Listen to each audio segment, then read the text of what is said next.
one of your primary sponsors is a guy, Peter Thiel, right? Yeah. What do you owe somebody if you do, like, if you get into office, if somebody, like, donates a lot of money to your campaign? Like, how does that relationship work after that? I think the attitude is you don't owe him anything. I see a lot of crazy stuff on the internet about Peter Thiel. You know, he's always been a friend of mine. He's always been one of the smartest people I've ever met. Like, really? Just a very thoughtful dude. But he's literally never asked me once for anything. It's an honor to serve, but it's also a sacrifice to serve. And if people are going to write me a check, great, but I don't owe him anything. So he just believed in you? He believed in me.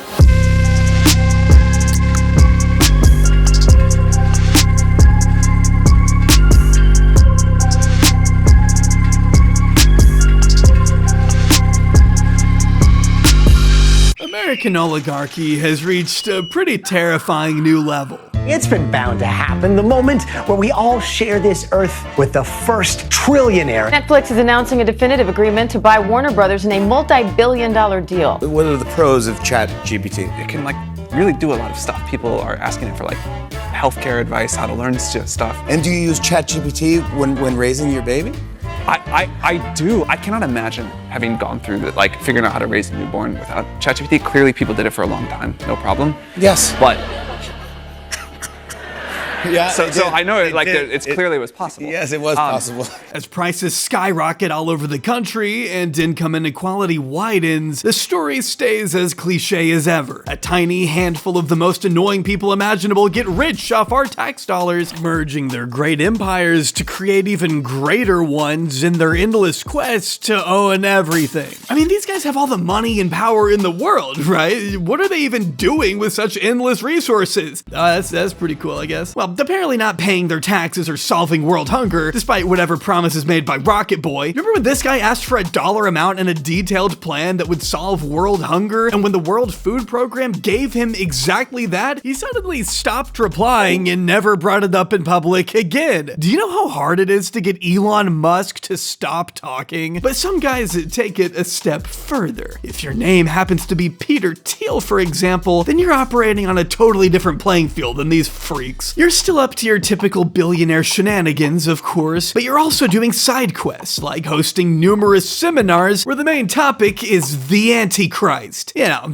real regular stuff. He's just like me and you. I don't think it gets more dystopian than extremely rich weapons dealer obsessed with the Antichrist. I mean, if you were to write that in a script, it'd probably be thrown out for being too on the nose. While dishing out spy tech to various militaries and countless federal agencies, Thiel pushes forward on his own personal quest to uncover the true harbingers of the apocalypse. As of this moment, he's found the Antichrist to be emboldened by such wicked and unholy concepts as environmentalism and regulating Silicon Valley. Is that in the Bible? In Thiel's own words, the Antichrist is an evil king or tyrant or anti-messiah who appears in the end times. Now, I want you to just pause for a moment here, just close your eyes, and imagine who he could be thinking about when he says that. Who do you think fits that definition? Because Thiel certainly has some names in mind. Did you think of someone? Okay, did you think of Greta Thunberg? According to Peter Thiel, the agent of the Antichrist might just be a 22-year-old froggy hat-wearing Swedish activist who committed the unthinkable crime of delivering food to starving refugees directly to a blood-soaked part of the world that Peter Thiel happens to profit from. You know, I'm guessing that's just a coincidence.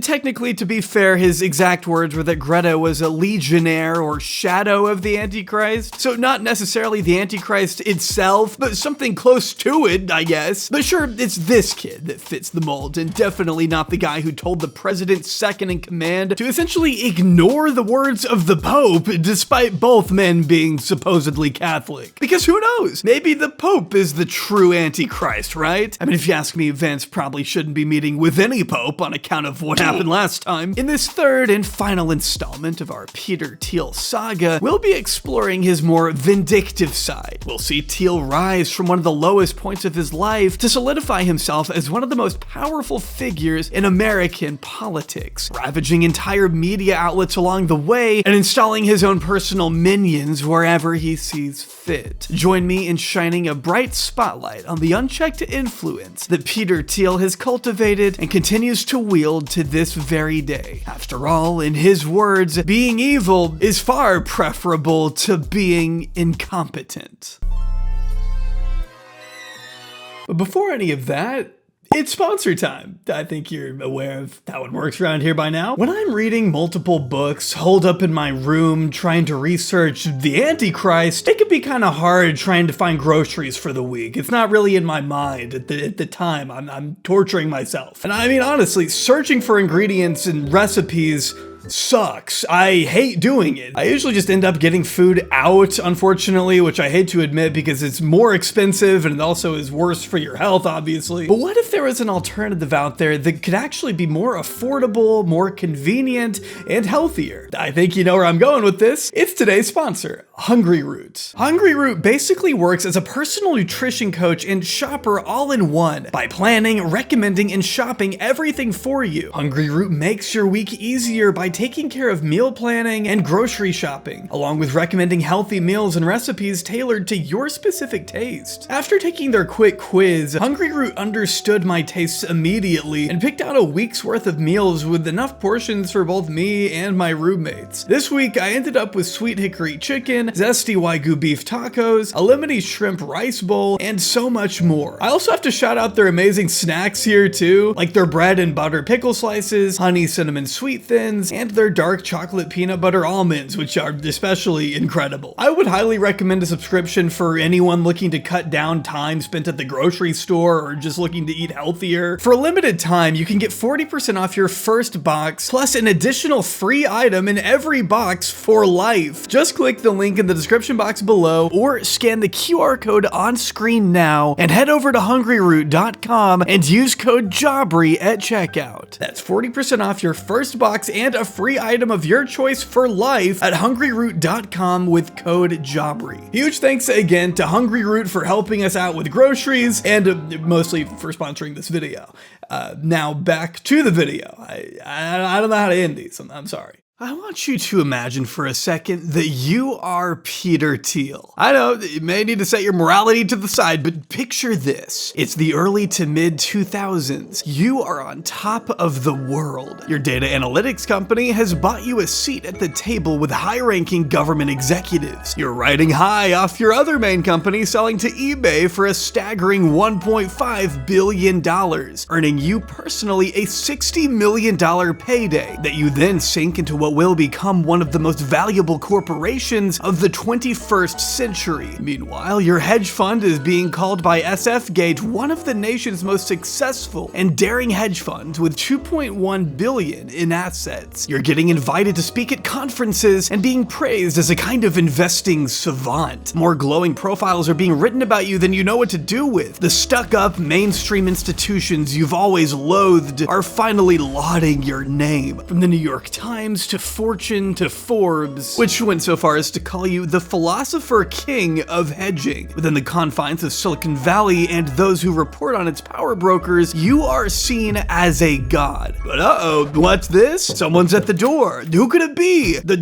worldwide financial crisis of 2008? Not who I was expecting for some reason. For perhaps the first time in his life, Peter Thiel was beginning to struggle. Whatever struggling means for a guy in his tax bracket anyway. In November of 2008, TechCrunch reported that despite a previous return of 58% on investments that year, Thiel's bets turned sour in October, with Clarium Capital, his company, experiencing an 18% hit that 1 month alone, wiping out all gains for that year and landing Clarium in the negatives. Max Chafkin wrote in The Contrarian that the Clarium investors had received an ominous letter from Thiel himself just a few months before Lehman Brothers, a Wall Street institution that Chafkin notes had survived the Civil War, the Great Depression, and 9/11, came crashing down and triggered the crisis. Speaking in such extreme terms that almost sounded biblical, Thiel warned investors that the entire human order could unravel in a relentless escalation of violence, famine, disease, war, and death. Against this future, he wrote, "It is far better to save one's immortal soul and accumulate treasures in heaven in the eternal city of God than it is to amass amass a fleeting fortune in the transient and passing city of man. I'll be honest, hearing those words from the guy in charge of my investment portfolio probably wouldn't fill me with the most confidence, I won't lie to you. But even as his prediction of a recession rang true, Chafkin reports that Thiel was unprepared to weather the storm. Precisely, he wrote, because he could not convert his big idea into a trading strategy. And by the end of 2008, Thiel was down roughly 5%, triggering pensions and sovereign wealth investors to pull their money out of Clarium, effectively ending his career as a professional hedge fund manager, in the words of Chafkin. But even outside of his reputation as an investor, cracks were beginning to appear in Thiel's personal life. See, Thiel is someone who has always benefited from scheming in the shadows, and the more he spoke openly, the more he seemed to gross people out. In 2009, Thiel wrote an infamous article for the libertarian Cato Institute that appeared to decry women having the right to vote as one of the reasons democracy hasn't worked, writing, "Since 1920, the vast increase in welfare beneficiaries and the extension of the franchise to women, to constituencies that are notoriously tough for libertarians, have rendered the notion of capitalist democracy into an oxymoron." The Huffington Post reported in 2016 that Thiel did later clarify his statement with, "While I don't think any class of people should be disenfranchised, I have little hope that voting will make things better." The Post points out here that he didn't actually walk back his initial statement, ever. Instead, the Post said it was Thiel's hope that readers would latch onto a different part of his essay. Charged with the prospect of moving beyond politics, Thiel had pointed to 3 new technological frontiers that may one day provide us a kind of escape: outer space, cyberspace, and the most bizarre of all, seasteading. Now, if you haven't heard of seasteading ever before in your life, that's because it was a ludicrous, fringe idea conjured up by free market economist Milton Friedman's grandson, Patri Friedman. These days, you can find Patri making headlines for his bold efforts to create what the Financial Times called cities that run like a for-profit company, rather than democratically elected officials. In Friedman's ideal vision of society, a private venture-backed company is the city operator, and its directors design the laws, and they earn revenue through some combination of rents, taxes, and service fees. But in order to achieve this dream of starting a corporation-style city, Patri and his friends would need to find a big enough plot of land, and they've already started scouting. He admits that in Africa, we are looking at land parcels large enough that there will be people living there, in which case we will offer relocation bonuses to pay for anybody who wants to move out of the zone. What's the matter, guys? You don't want to live in a technocratic corporate oligarchy state? Alright, then pack your shit and get the fuck out, I guess. When the author of this piece asked Friedman about fears that this could bring about techno-fascism, Friedman bluntly replied, "I mean, we are funding companies that will operate non-democratic cities, and if you're not into that, you shouldn't move there." Awesome, man. What about the people that are there? Anyway, that's how the project is looking currently. But this same Financial Times piece also makes sure to note where Friedman's scheme received its first bit of funding, in the form of a $500,000 donation in 2008. Back then, Friedman had set up what he called the Seasteading Institute, which sought to establish such autonomous cities as floating societies atop platforms in international waters. You know, where you don't have to concern yourself with pesky international laws and whatnot, giving the residents, in the words of Max Chafkin, the freedom to experiment with illicit substances and enjoy any other pleasure currently denied by the world's 200-odd countries. Friedman teamed up with some other like-minded maniacs, libertarians, to write a paper weighing the pros and cons of incinerating human feces on the island, the possibility of using expensive Chinese-made cruise missiles to defend against attacks from hostile naval fleets, and of course, what it would be like to create a society free of taxation. I wonder why Peter Thiel would be down for something like that. As would be impossible for anyone to predict at the time, the concept of seasteading didn't exactly pan out in the long run, especially as questions of logistics began to pile up, even as the movement gained significant approval from Thiel and Friedman's fellow libertarians. Business Insider reported in 2018 that because the United Nations grants every member state control from its shoreline up to 200 miles out to sea, these new floating societies would need to be constructed pretty far out into the ocean. further isolating them from other nations and raising the cost of operations significantly, not to mention the headache of moving a large number of people all the way out there. The Institute itself determined it would need at least $225 million just to build the seastead, and then they would need another $8 million a year to keep it functioning, which it wasn't looking the most promising against a crowdfunding effort that had only raised about 27 grand by 2013. Within the next few years, seasteading was considered a joke by the majority of civil society. Even Thiel himself wound up admitting in an interview that engineering floating libertarian utopias out in the middle of the ocean was not quite feasible. But such a realization only popped into his mind, I guess, after he burned millions of dollars on the hopeless venture and was mocked relentlessly for having any hope in it whatsoever. While this ridicule came from a number of sources, there was one in particular that Thiel had a personal and visceral hatred of. If you've never heard of Gawker Media, there's a reason for that. A reason that will reveal itself to us very soon. But if you do happen to be familiar with the publication, then you might know them as the irreverent, flame-throwing media network that by 2012 was the proud parent company overseeing a fleet of various websites, including Wonkette, which covered politics, Jezebel, which was mostly women's commentary, Deadspin, sports, Gizmodo, tech, Kotaku, video games, Fleshbot,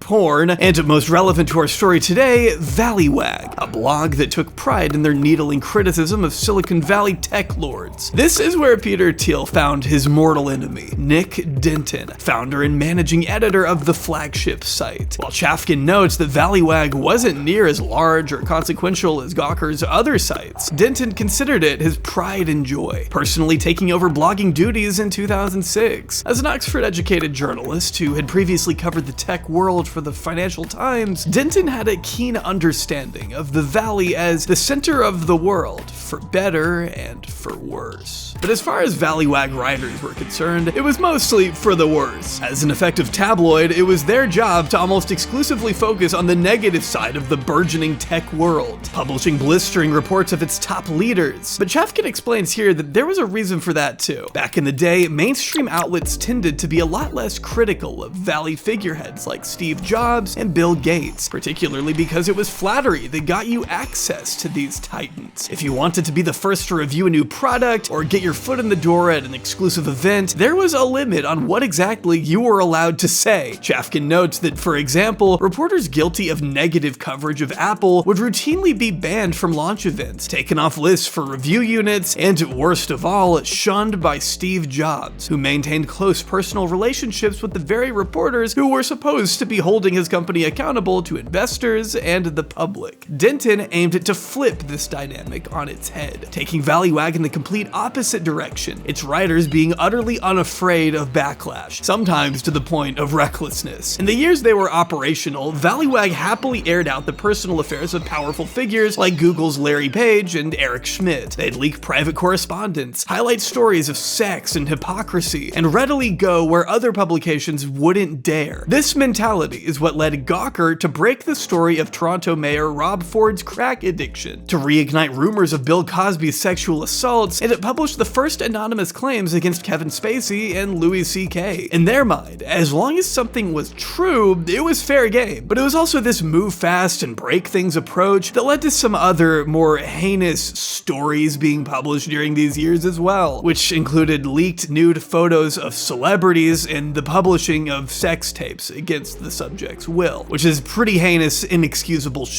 I'm not here to defend the integrity or lack thereof that Gawker possessed. Even Nick Denton himself agreed with NBC's assessment of Gawker as snarky, sexual, shameless, and mean. But it is important to understand that these latter reasons I just gave weren't exactly the reasons why Thiel despised them. He had had it out for Gawker long before they started flirting with the more inexcusable forms of content, and those reasons were entirely personal. As far as Valleywag was concerned, Peter Thiel considered them, and this is an exact quote, the Silicon Valley equivalent of Al-Qaeda, even doubling down on the comparison when he said its employees should be described as terrorists, not writers or reporters. Again, Valleywag he's talking about, the one that went after his friends, not Gawker as a whole, just need to point that out. Though he acknowledged that terrorism is obviously a charged analogy, Thiel maintained that it's like terrorism in that you're trying to be gratuitously meaner and more sensational than the next person, like a terrorist who is trying to stand out and shock people. It's an interesting theoretical question, he added, whether if Valleywag went away, something else would fill in to replace it. But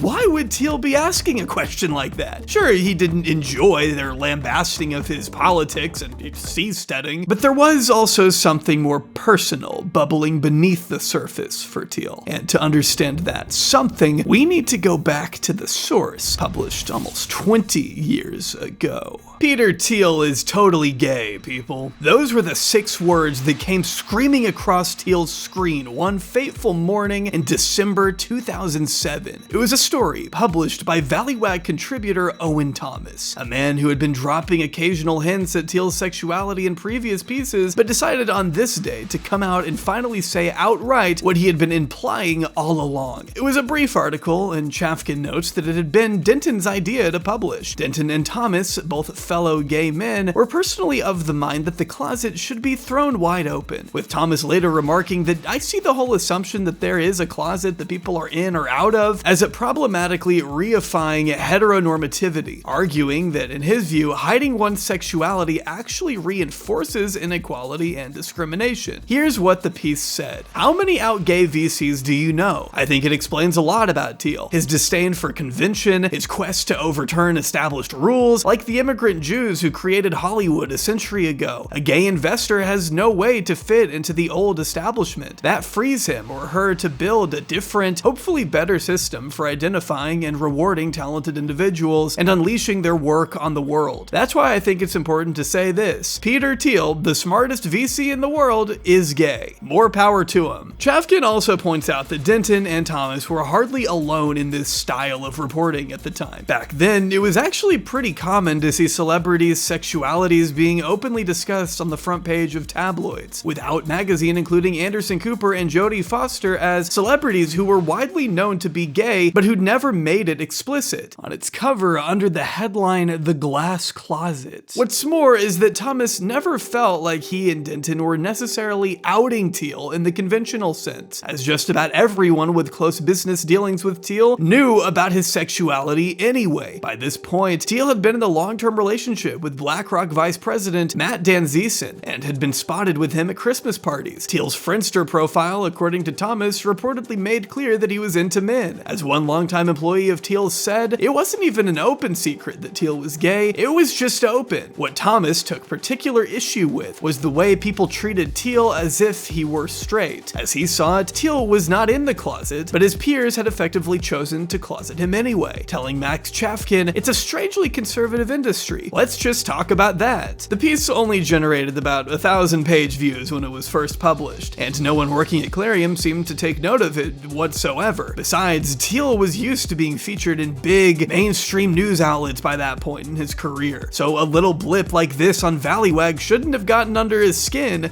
but it did. Very much so. And it was the comment left by Denton underneath the article that pushed him over the edge. Denton wrote, the only thing that's strange about Thiel's sexuality, why on earth was he so paranoid about its discovery for so long? It was this implication that Thiel was not just gay, but psychologically unstable for wanting to keep his sexuality somewhat private that struck a particular chord within the man. Though he didn't show it right then, Gawker would learn of the formidable enemy it had made. But all of that was to come later. For right now, Thiel was to bide his time, play the long game, set meetings, arrange dinners, and ultimately do what he's always done best, scheme from the shadows. And he couldn't do it alone.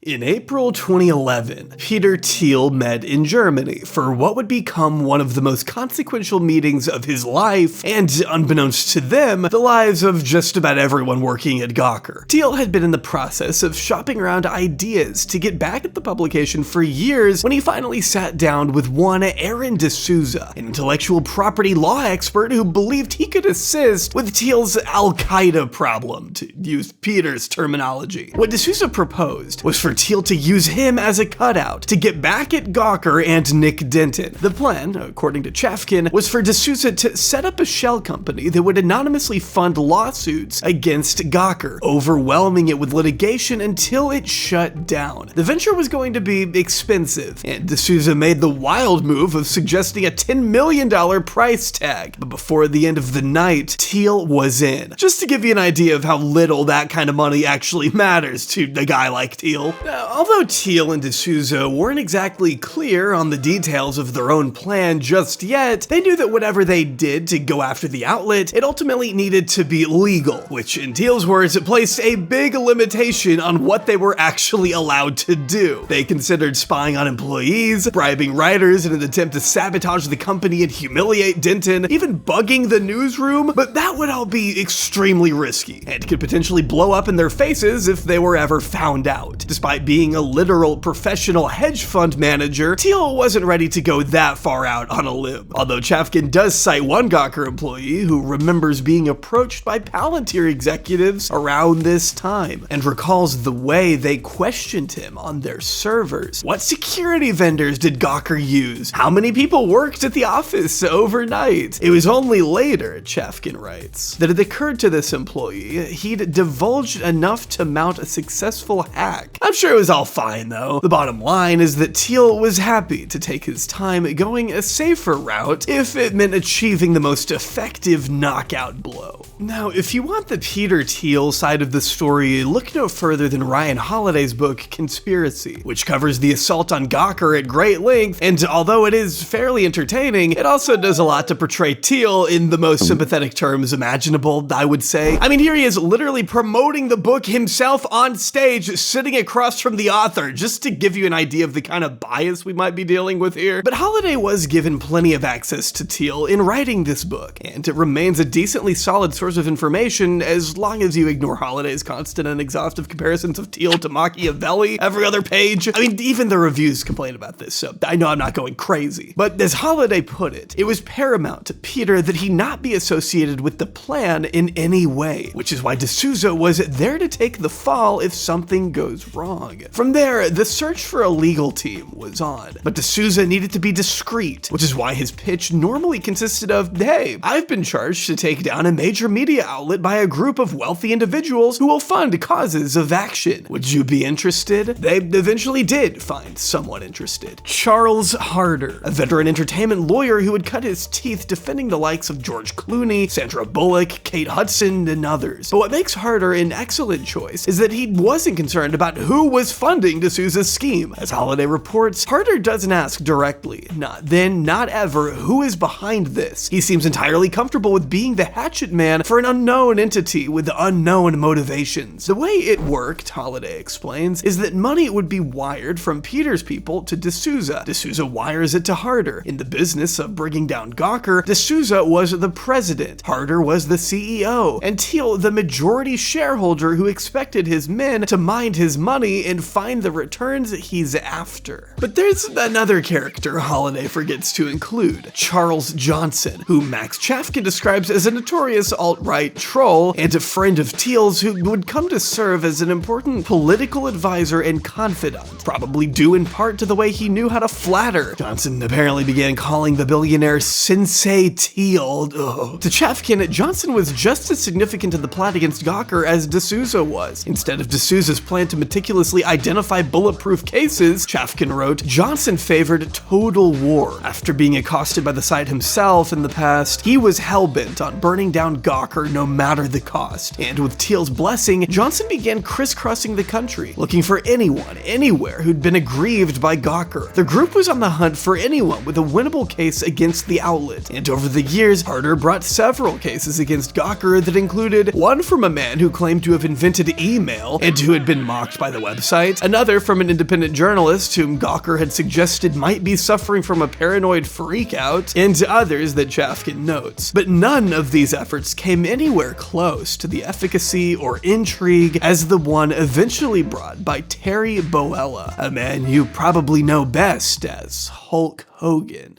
Oh god, man, where to even begin with this one? I don't think he needs any introduction, right? Trump-a-mania!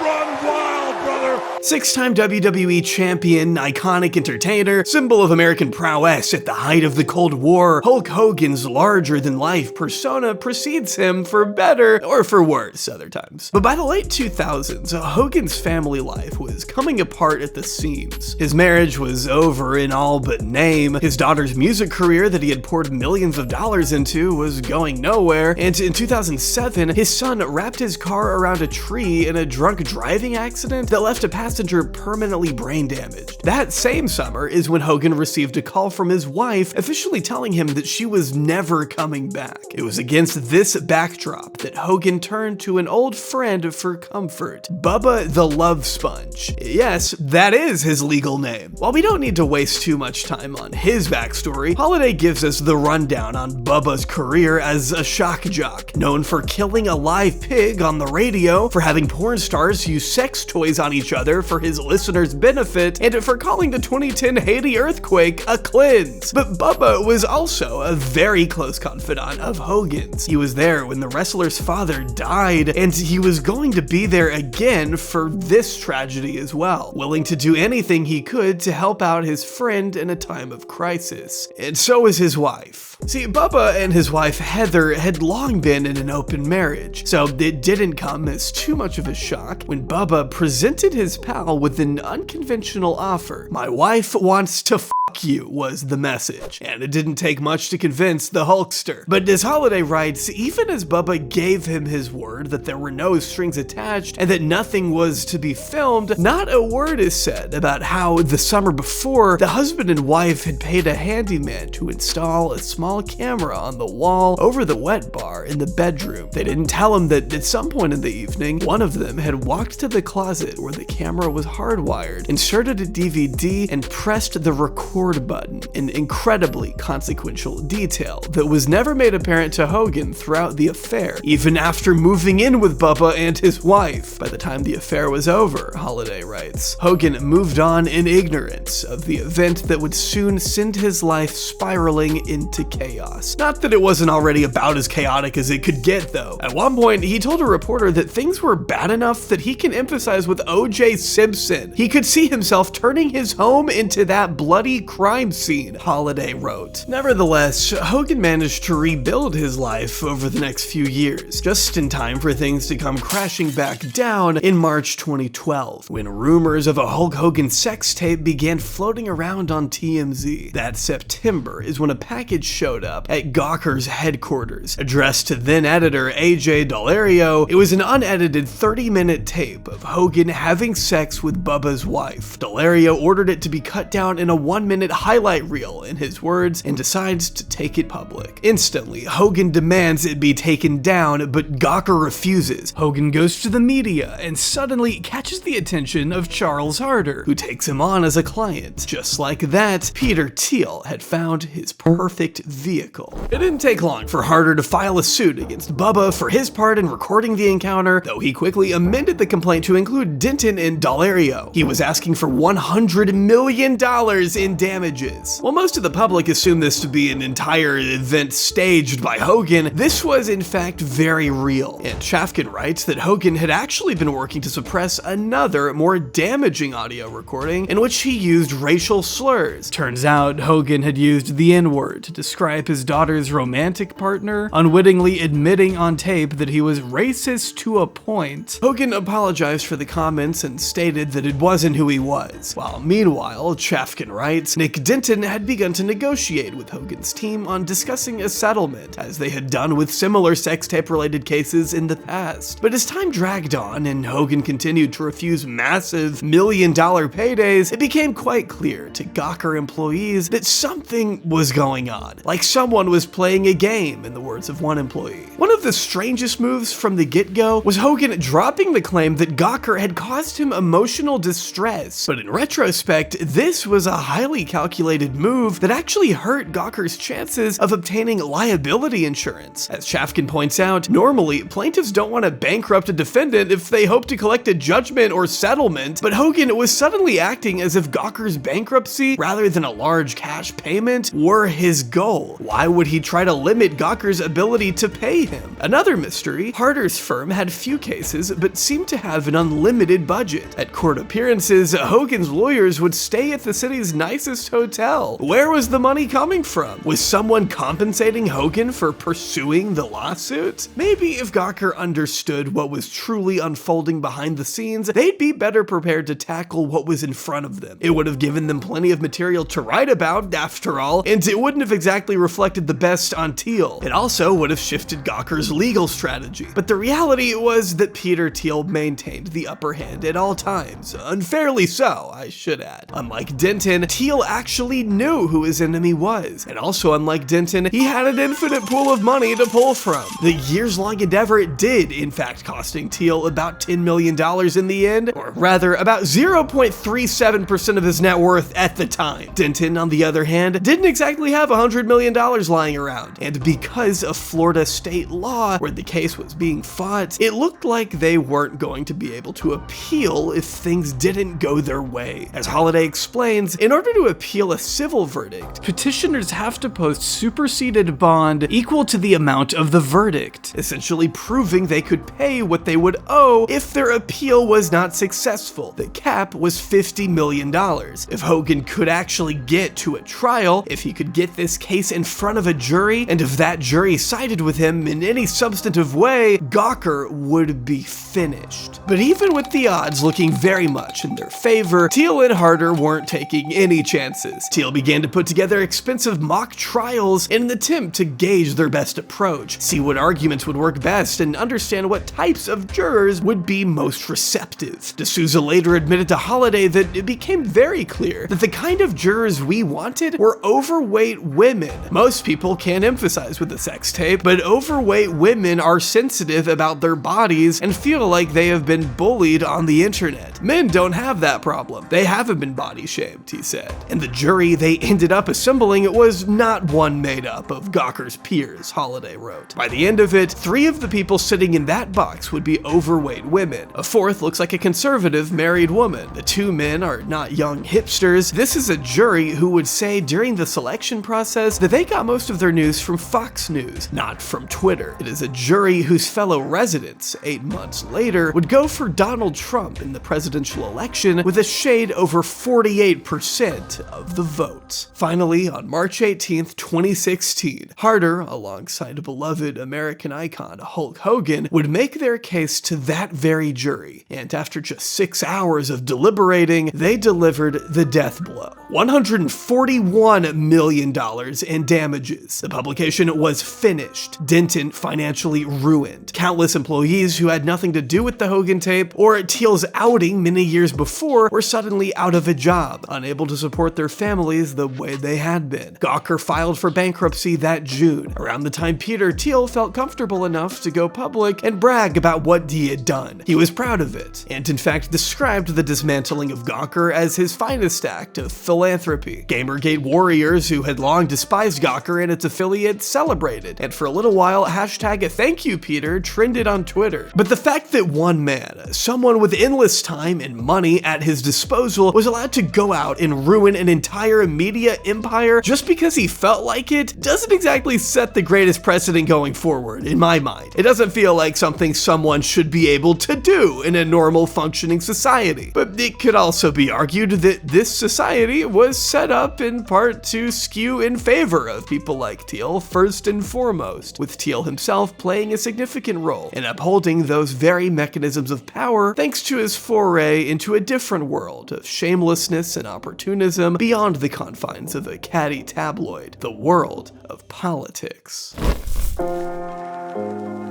The same month Gawker gave its death rattle, Peter Thiel took his victory lap on stage at the Republican National Convention, where he flaunted his identity as a proud gay Republican. He wasn't just a speaker either, he was an official Trump delegate, an honorable title and a fact that we can see spelled out quite plainly in Jeffrey Epstein's emails, but that's unrelated. What's important to note here is that this was the culmination of all of Thiel's efforts to fund and support various right-wing candidates since at least the 2012 election, where he propped up and subsequently stole the support of Libertarian candidate Ron Paul. His initial pick for 2016 had been Hewlett-Packard CEO Carly Fiorina before jumping ship to Lion Ted Cancun Cruz. You are the single biggest liar. You probably are worse than Jeb Bush. But when neither of those losers panned out, the writing on the wall became clear. In order to gain further influence in Washington, Thiel would need to make the biggest hedge of his life by being the first and only Silicon Valley power broker to throw his weight behind a polarizing real estate mogul, a bet he was rewarded for heavily with this awkward hand thing he did with Trump shortly after the win. But if you were around back then, you'd know Trump's first win was anything but uncontroversial. New details are emerging about how the shadowy data firm Cambridge Analytica worked to manipulate voters across the globe. Founded in London in 2013, Cambridge Analytica was established by Alexander Nix to try and predict the personality types of Facebook users based on their personal data. Yeah, it sounds really cool, right? Well, Steve Bannon seemed to think so, which is why he helped raise money for it alongside the Mercer family, some of the biggest movers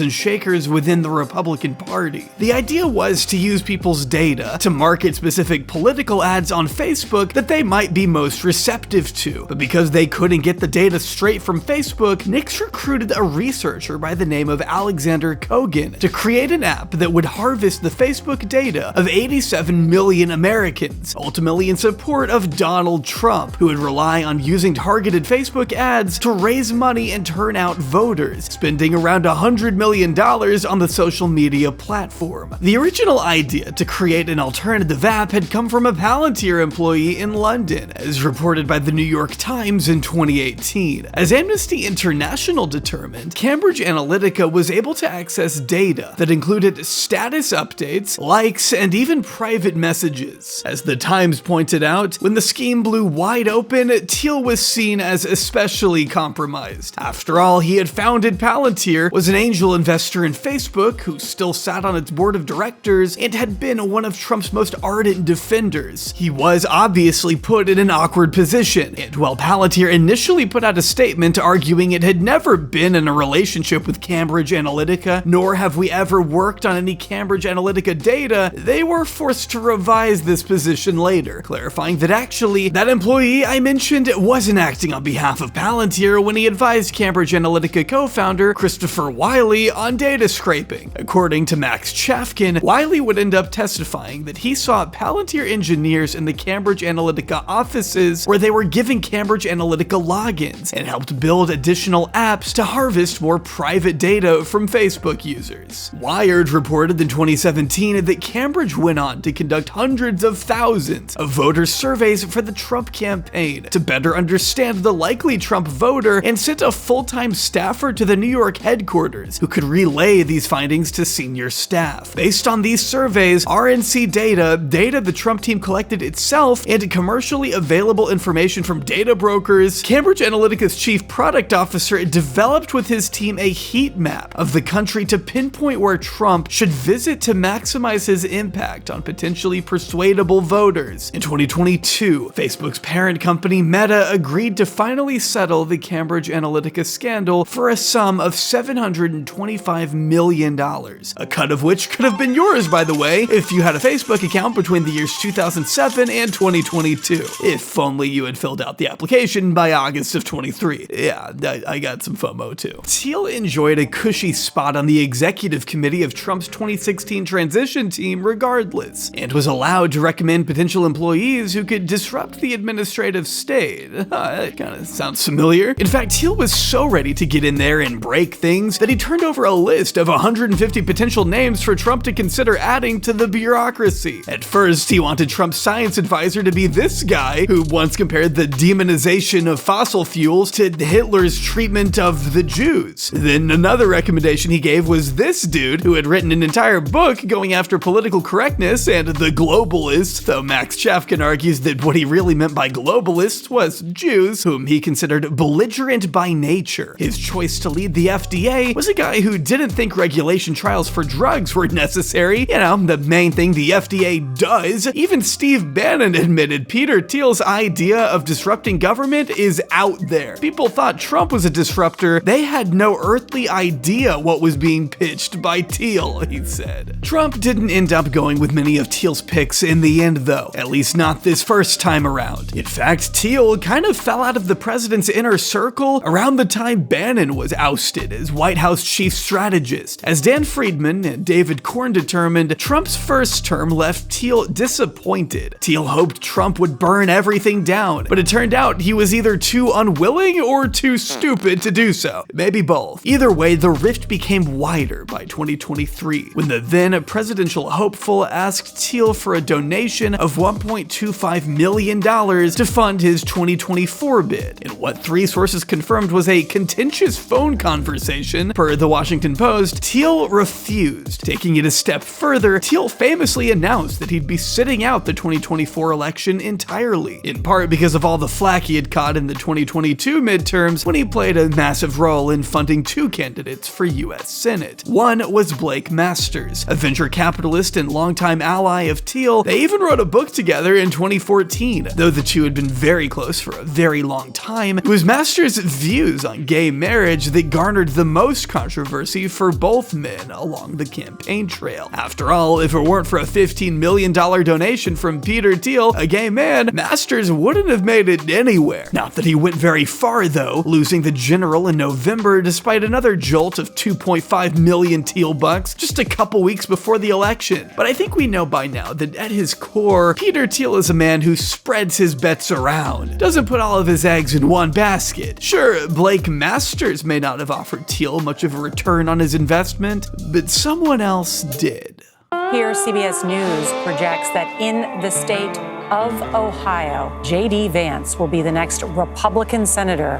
Over the course of his 41 years on Earth, James Donald Bowman would change his name and identity several times before finally morphing into Vice President JD Vance. Brought up in a world of turmoil and poverty in the Appalachian town of Middleton, Ohio, Vance never really had much of a consistent father figure growing up. His parents, Donald and Beverly, divorced around the time he began walking, he wrote. And with Donald out of their lives, Beverly changed his name to James David. He became James David Hamill after his mother remarried for a third time, but switched over to his grandmother's last name, Vance, shortly before graduating law school. These are just a few of the thrilling revelations spelled out in his apparently best-selling book, Hillbilly Elegy, which I only own because they were selling it for $1 at a library book sale by my house. The only ethical way to consume Hillbilly Elegy, short of stealing it, as far as I'm concerned. But it wasn't just Vance's name that appeared to blow with the wind, so did his political and religious convictions. As Vance wrote about extensively in Hillbilly Elegy, and as author Jacob Silverman summed up more succinctly in his book Gilded Rage, Vance had grown up steeped in evangelical Christianity, but in college he drifted into Sam Harris-style atheism, a common enough path for a young man in the place and time. His colleagues saw him as politically conservative, but not radically so. That would change. As journalist Gil Duran wrote shortly after Vance clinched the VP nomination, stories about Vance tend to focus on his hardscrabble Ohio roots, but his relationship with Peter Thiel and his stint in San Francisco are key to understanding his politics. For a guy as politically malleable as Vance, being able to witness Thiel lay out his ideology at Yale in 2011 was akin to finding what Silverman called a final form. Vance himself would go on to write in 2020 that Peter's talk remains the most significant moment of my time time at Yale Law School. He articulated a feeling that had until then remained unformed, that I was obsessed with achievement in, say, not as an end to something meaningful, but to win a social competition.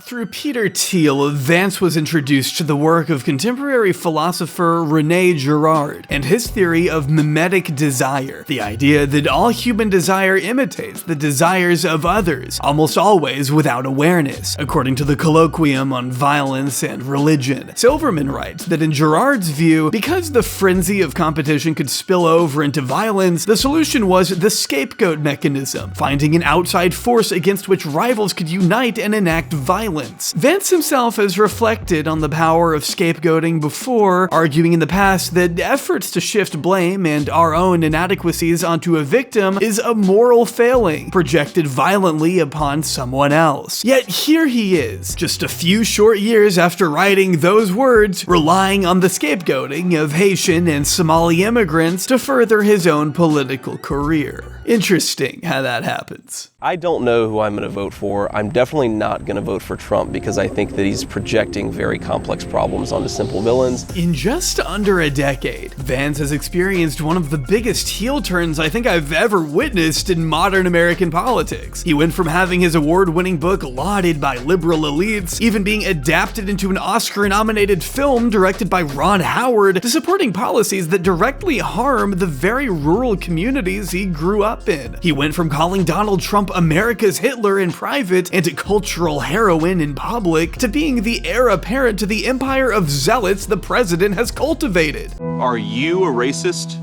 Do you hate Mexicans? I'm JD Vance, and I approve this message. Begging the question of how did we get here? Well, I think, as you've gathered, a lot of it had to do with our pal, Peter Thiel. It was Thiel who Vance had reached out to following his talk at Yale, and it was Thiel who took the future vice president under his wing after graduating. Vance officially moved to San Francisco around 2014 and found a job working at Mithril Capital, another Thiel-founded VC that took its name from Tolkien. From there, the two only grew closer. Thiel wrote a promotional blurb for Hillbilly Elegy in 2016 and went on to fund Vance's own VC in 2019, Narya Capital, which also took its name from fucking Tolkien, dude. Oh my god, what is wrong with these guys? We get it! But it wasn't until Vance began flirting with a Senate run that Thiel really turned on the money spigot, fueling Vance's campaign to the tune of 8 figures, a lucrative investment that Vance absolutely needed in order to get over the finish line in a competitive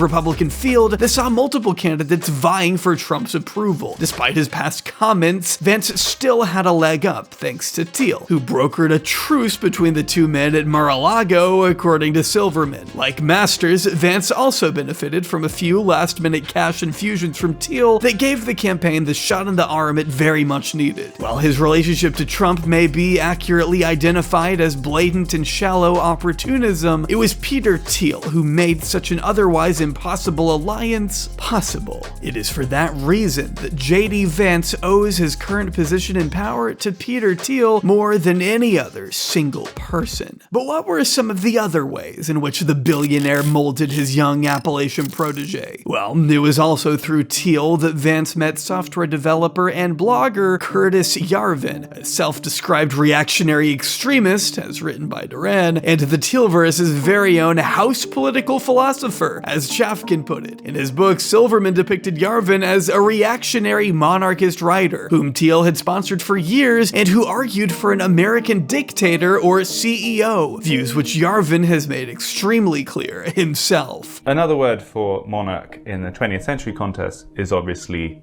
a despot or a dictator. Or, yes, or a CEO. Born in 1973, Curtis Yarvin attended several Ivy League schools and began writing under the pseudonym Mencius Moldbug in 2007, detailing his worldview on 2 main blogs, Unqualified Reservations and Gray Mirror. And I'll be honest, we could sit here and talk about this dude for an entire video if we really wanted to, but I don't. If you want the true deep dive on Yarvin, I'd recommend the Behind the Bastards podcast or any of the coverage done by Sam Cedar and the Majority Report, linked down below in the description. But for the general rundown, I think we should start at the intro of Gil Duran's piece in The New Republic, which highlights a 2008 post from Yarvin where he suggests converting non-productive members of society into biodiesel to fuel muni buses. Now, he claims this is a joke, but says he is serious about the need to find what he calls a humane alternative to genocide. That is, the ideal solution achieves the same result as mass murder, the removal of undesirable elements from society, but without any of the moral stigma. One of the most scaring the hose sentences ever crafted, maybe? At its most basic, Yarvin's whole shtick is saying democracy cannot work, and that we must instead allow an all-encompassing monarch to take control of the state if we ever want things to change. Yarvin believes that America should be run by a monarch, not unlike the way a CEO runs a tech startup. In his own words, it's time Americans get over their dictator phobia. What is government? A government is just a corporation which owns the country.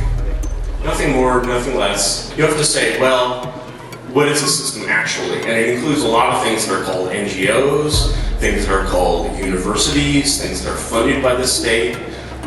It's a very, very large system, and it all needs to be destroyed. And finally, you need a CEO, and a national CEO is what's called a dictator. It's the same thing.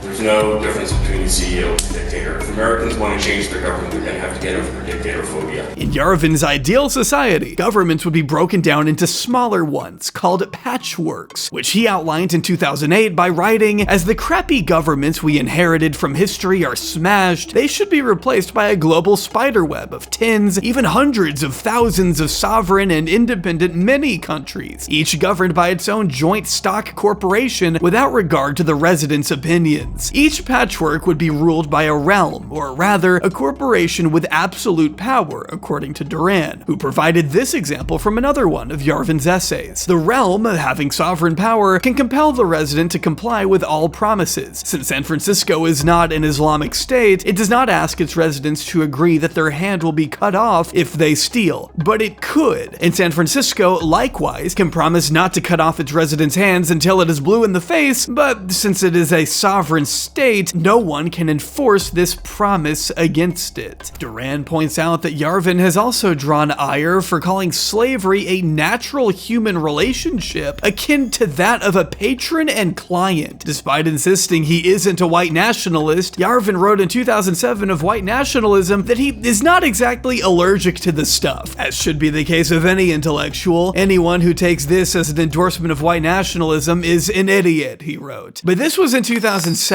If you fast forward to 2025, Yarvin is hardly shy in discussing what led him to the realization that things were going to happen and history had not ended. Not unlike 12-year-old boys scrolling TikTok today, Yarvin seems to have been particularly touched by an edit he once saw on YouTube. To describe the first moment in which I realized that, things were going to happen and history had not ended. It was like 2005 or something. YouTube was a new thing. And I saw this video. I'm sure it's long since disappeared, but it was really just kind of burned a hole in me. It was actually just a sequence of photos sort of presented with a kind of slow animated zoom in, dissolve, sad piano music sort of over it. The even photos and the odd photos all matched. And the even photos were sort of brightly colored pictures of just general Western, decadence, decay, rot, filth. We've all seen these things. And then interspersed between them, formal dress portraits of Nazi officers. And I'm just you watch this thing, you're just filth, the generation, bright, optimistic young man in Nazi uniform, filth, the generation, bright, optimistic young man in Nazi uniform, and you're just yeah, that's the thing. And basically... That's the coming thing? It's a form because it's basically... that's the reaction. It's breaking in a way, it's a totally forbidden thing, and that you watch it, and you're just wait a second. something's wrong here. It wasn't until 2013 that Yarvin would finally reveal himself to the wider public as a real person and not just some anonymous writer with mold bug in his username. That was the year TechCrunch revealed him to be the co-founder of a startup called Thiel Corporation to spearhead Urbit, a decentralized personal server platform with a mission to rebuild networked computing from first principles. One of its earliest investors was Peter Thiel. It's hard to know exactly when and how the billionaire first came into contact with Yarvin, as this same TechCrunch article also noted that the blogger had been slated to speak at a conference for the Seasteading Institute in 2009, but had his appearance abruptly cancelled. The New Yorker more recently reported on emails that had been exchanged between the two men in 2014, where Thiel reportedly asked Yarvin, "How dangerous is it that we are being linked?" Following up with one reassuring thought, "One of our hidden advantages is that these people, social justice warriors, wouldn't believe in a conspiracy if it hit them over the head. This is perhaps the best measure of the decline of the left. Linkages make them sound really crazy, and they kinda know it." What Thiel is doing here is essentially laughing in all of our faces. But like I said, it's not just Thiel who took a liking to Curtis Yarvin.